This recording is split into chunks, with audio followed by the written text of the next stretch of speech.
Hi friends, Monica here and Monica's Kitchen welcomes you.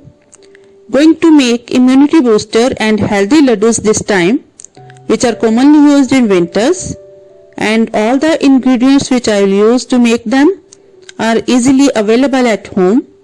तो आइए शुरू करते हैं। तो ये बहुत ही बढ़िया से लड्डू बनाने के लिए सबसे पहले हम खोया बनाएंगे और खोया बनाने के लिए यहाँ पे मैंने देसी घी लिया है 1 टीस्पून। मेल्ट होने देंगे इसको और इसके मेल्ट होते ही हम इसमें ऐड करेंगे मिल्क। तो घी मेल्ट हो गया है, इसमें अब डाल रही हूं 100 ml मिल्क और मिल्क में जैसे ही बॉयल आएगा मैं इसमें ऐड करूंगी पाउडर मिल्क 150 ग्राम्स। तो दूध गर्म हो गया है और मैं इसमें डाल रही हूं पाउडर मिल्क। एवरीडे का यहाँ पे मैंने पाउडर मिल्क लिया है, आप अपनी पसंद का कोई भी मिल्क यहाँ पे ले सकते हैं।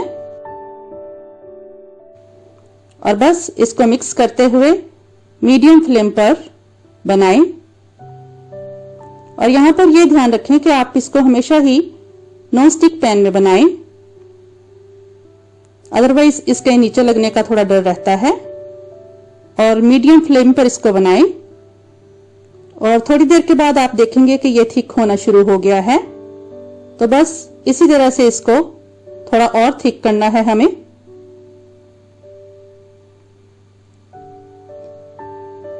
पांच से 7 मिनट इसमें लगते हैं, लेकिन ये खोया भी बिल्कुल वैसा ही बनता है जैसे कि मार्केट में अवेलेबल होता है। लेकिन जब से लॉकडाउन हुआ है तो हम सब पाउडर मिल्क तो घर पे रखने ही लगे हैं, तो इसलिए इजीली आप घर पे भी खोया बना सकते हैं। तो ये देखिए बहुत ही थिक हो गया है ये, लेकिन अभी भी इसको हम थोड़ा और करेंगे। और इस स्टेज पर आप बहुत ही ध्यान रखें, क्योंकि इसी स्टेज पर आकर सबसे ज्यादा इसका डर रहता है नीचे लगने का। तो गैस का फ्लेम एकदम सिम पर कर दें और इसको लगातार चलाते रहें। तो ये देखिए खोया बनकर रेडी है, लेकिन अभी भी इसको एक डो के फॉर्म में लाने के लिए मैं थोड़ा सा और थिक करूंगी इसको भूनते हुए।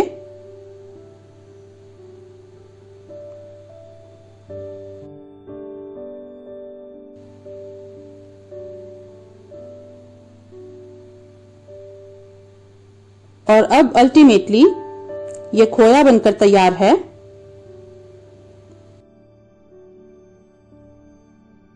और ये एक डो के फॉर्म में आ गया है। तो बस यहाँ पे गैस को कर दें ऑफ और इसको निकाल लें एक कटोरी में। तो चलिए अब लड्डू बनाने का प्रोसेस शुरू करते हैं। तो सबसे पहले एक कढ़ाई रखी है मैंने और उसमें डाल रही हूं थोड़ा सा देसी घी और नट्स को हम यहाँ पर घी रोस्ट करेंगे। मेरे पास यहाँ पर घर पे काजू और बादाम अवेलेबल थे, तो मैं उन्हीं नट्स का प्रयोग कर रही हूँ। आपके पास जो भी नट्स अवेलेबल हों घर पे आप इसमें डाल सकते हैं और क्वांटिटी भी आप अपने हिसाब से कम या ज्यादा कर सकते हैं।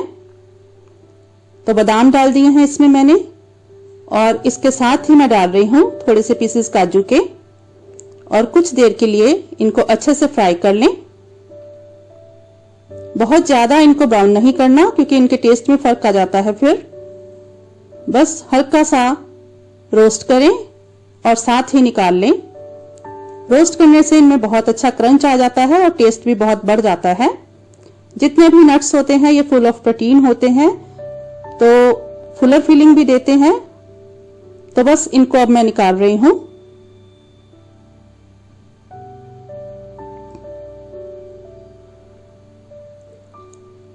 और नट्स के बाद अब मैं फ्राई कर रही हूं एडिबल गम्स। इनको मैंने क्रश कर लिया है हल्का सा और इनको भी इसी तरह से रोस्ट कर लेंगे। आर्थराइटिस के पेशेंट्स के लिए ये एडिबल गम्स बहुत ही बेनिफिशियल हैं, तो इसलिए इनका यूज जरूर करना चाहिए किसी भी तरह के हम लड्डू बनाएं तो बस इनको भी फ्राई करके निकाल लेंगे।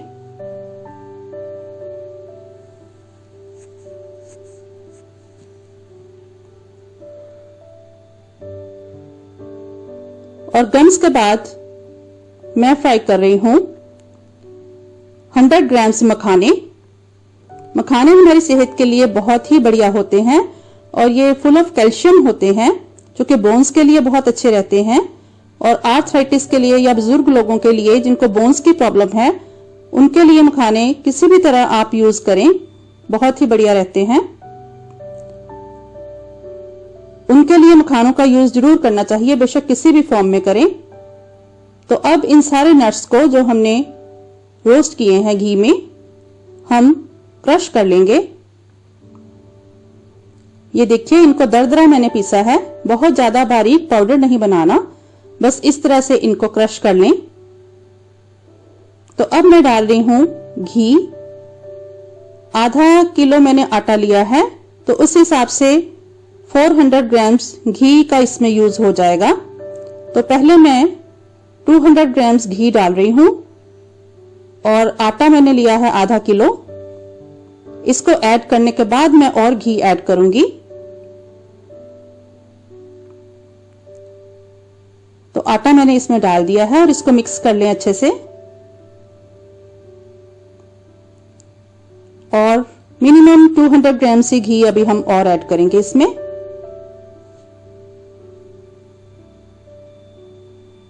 तो ये मैंने कर दिया है। मैं इसमें इतना ही घी डालूंगी, लेकिन अगर आपको लगता है कि घी कम है तो आप थोड़ा बेशक और भी घी इसमें डाल सकते हैं। बिकॉज जब हम इसको बनाना शुरू करते हैं तो हमें लगता है कि घी कम है, लेकिन जैसे जैसे हम इसको भूनते जाते हैं उतना ही घी काफी हो जाता है। तो इस आटे को हम अच्छी तरह से भूनेंगे और 15-20 मिनट में ये थोड़ा ब्राउन होना शुरू होगा और इसमें से बहुत अच्छी खुशबू भी आने लगेगी। तब हमें पता चल जाता है कि आटा अच्छे से भुन गया है। लेकिन जब ये हाफ डन हो जाए तो मैं इसमें ऐड करूंगी एक छोटी कटोरी बेसन की। बेसन डालने से इसका टेस्ट भी बहुत बढ़ जाता है और इसके बेनिफिट्स तो बढ़ ही जाते हैं नेचुरली। बेसन को अच्छे से मिक्स कर दें और फिर इसको 10 से 15 मिनट के लिए मीडियम फ्लेम पर अच्छे से भून लें, सो दैट आटा और बेसन बिल्कुल भी कच्चा ना रहे। और जैसे जैसे भूनते जाएंगे ये अपना घी भी छोड़ने लगेगा। ये देखिए, थोड़ा ढीला हो गया है ये मटेरियल। तो ये सारी चीजें अच्छे से भून चुकी हैं। तो इस स्टेज पर आप गैस को बंद भी कर सकते हैं या थोड़ी देर के लिए बिल्कुल लो फ्लेम पर करके आप बाकी का मटेरियल इसमें ऐड कर सकते हैं। तो मैंने गैस को एकदम से सिम पर कर दिया है। तो अब इसमें डालने लगी हूं 2 स्पून्स ड्राई जिंजर पाउडर, यानी कि सौंठ। एंटी इंफ्लामेटरी प्रॉपर्टीज होती हैं इसमें, जो कि आर्थराइटिस के पेशेंट्स के लिए बहुत ही बढ़िया रहती हैं, या जिनको ऑटोइम्यून डिसीजेज हैं उनके लिए सौंठ बहुत ही फायदेमंद है। और इन लड्डूस का फ्लेवर भी बहुत बढ़ जाता है सौंठ डालने से। तो सौंठ को मिक्स करने के बाद जो हमने खोया बना के रखा है उसको मिक्स करेंगे, लेकिन इससे पहले आप गैस को कर दें ऑफ। और ये सारा मटेरियल बहुत ही गर्म है, तो ये खोया बहुत अच्छे से मेल्ट हो जाएगा इसमें। और इस तरह से हल्के हल्के इसको मिक्स करते हुए अच्छे से मिक्स कर लें।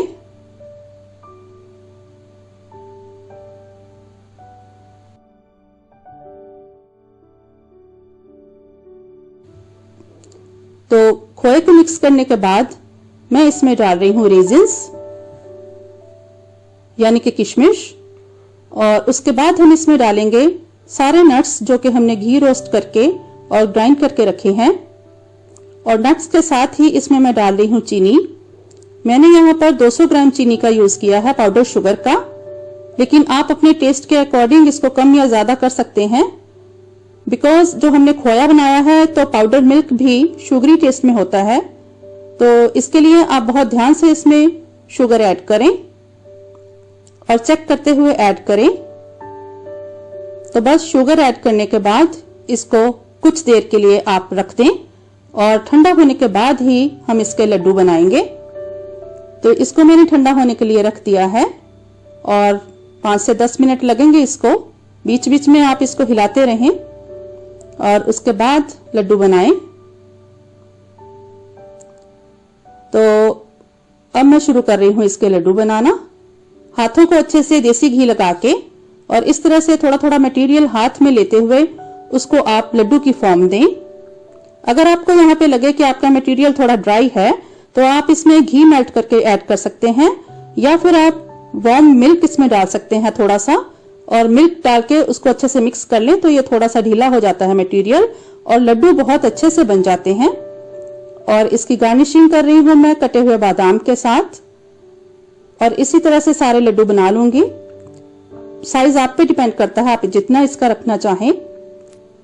ये लड्डू बहुत ही हाई कैलोरिक हैं, तो डायबिटीज वाले और जो हाई कोलेस्ट्रॉल के पेशेंट्स हैं वो प्लीज इससे थोड़ा दूरी बनाकर रखें, लेकिन बाकियों के लिए और ग्रोन अप चिल्ड्रन के लिए ये लड्डू बहुत ही बढ़िया हैं। तो कहिए ये बहुत ही delicious, nutritious and easily made laddoos की रेसिपी आपको कैसी लगी? आपकी फीडबैक का मुझे कमेंट बॉक्स में इंतजार रहेगा। Only single peace with a cup of hot milk will make you satisfied and delighted. Kindly do like, share and one time subscribe if you are new to my channel. Thank you so much dear friends to watch the recipe till the end. I will meet you in the next recipe. Till then, take care of yourself and bye bye. God bless.